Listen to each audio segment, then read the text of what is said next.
ప్రజలకు విద్య వైద్యం ముఖ్యమైనవన్నారు మాజీ క్రికెటర్ కపిల్ దేవ్. రంగారెడ్డి జిల్లా శంషాబాద్ మండలం ముచ్చింతల్ గ్రామంలోని ప్రభుత్వ పాఠశాలలో మై హోమ్ సిమెంట్ అధినేత రామేశ్వరరావు, వైస్ చైర్మన్ జగపతిరావులు 12 అదనపు గదులు నిర్మించారు. వీటిని కపిల్ దేవ్ ప్రారంభించారు. అంతకుముందు స్కూల్కు విచ్చేసిన కపిల్ దేవ్కు విద్యార్థులు పూలు చల్లుతూ స్వాగతం పలికారు. గతంలో 14 గదుల నిర్మాణంతో పాటు మరో 12 గదులను స్కూల్లో కట్టించినందుకు మై హోమ్ సంస్థను అభినందించారు కపిల్ దేవ్. తన వంతుగా స్కూల్లో 10 మంది టీచర్లను ఏర్పాటు చేస్తున్నట్లు తెలిపారు. 2 విద్యార్థులను దత్తత తీసుకుంటున్నట్లు తెలిపారు. ఫ్యూచర్లో గొప్ప క్రికెటర్లుగా తీర్చిదిద్దే వరకు వాళ్ళకి కావలసిన అన్ని ఖర్చులు తానే భరిస్తానన్నారు కపిల్ దేవ్.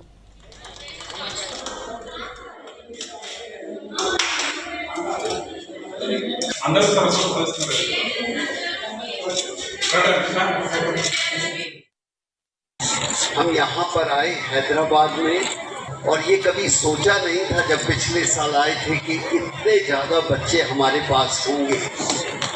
800 से 1000 जब तो आप कहते हैं कि आपकी सक्सेस हुई है। आई वॉन्ट टू से खुशी की तरफ से हम इससे भी ज़्यादा मेहनत करेंगे और कोशिश करेंगे हर एक बच्चा यहाँ पर पढ़ने ज़रूर आए।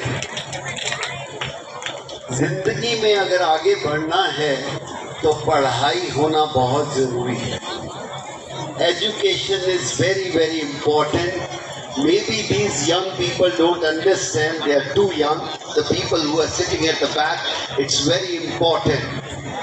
Education will build the country and that's all depend on you people. The teacher, principal and other people who are giving you the education. Those are the most important people, I believe that. And second, Rajapati ji asked me for scholarship. As many as number you pick, I will give. That's no problem. I want to give scholarship to the brilliant. Why I said not 1, 2.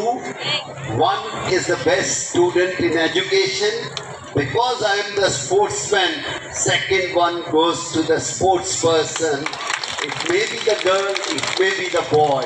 ఈరోజు ఎక్కడో కుక్కాపూర్ నుంచి Nallamala forest నుంచి వచ్చి ఇక్కడ మన దేశంలో మన రాష్ట్రంలో ఒక పేరు పొందిన రామేశ్వరరావు గారు, మన జగపతిరావు గారు ఒక మంచి ఇన్ఫ్రా కంపెనీ డెవలప్ చేసి లక్షల మందికి ఉద్యోగం ఇస్తూ ఈరోజు లక్షల మంది కూడా ఒక వసతి కూడా కల్పించారు. సో అది చాలా ఒక గొప్ప విషయము. ఈరోజు ముగ్గురు చూస్తే ఆ జాన్ ఎఫ్ కెన్నడీ మాతో నాకు ఎప్పుడు కూడా గుర్తొస్తుంది. సో అందరు కూడా మనం అందరం ముగ్గురు కూడా మనము స్ఫూర్తి తీసుకోవాల్సిన అవసరం ఎంతో ఉంది. సో ముఖ్యంగా ఇక్కడ ఉన్న గ్రామ ప్రజలు కావచ్చు, పిల్లలు కూడా వాళ్ళ స్ఫూర్తి తీసుకొని మన అందరూ కూడా ఈ సమాజం కోసము, రాష్ట్ర కోసము, దేశం కోసం కూడా పునరంకిత కావాల్సిన అవసరం ఎంతో ఉందని చెప్పి నేను చెప్తున్నాను.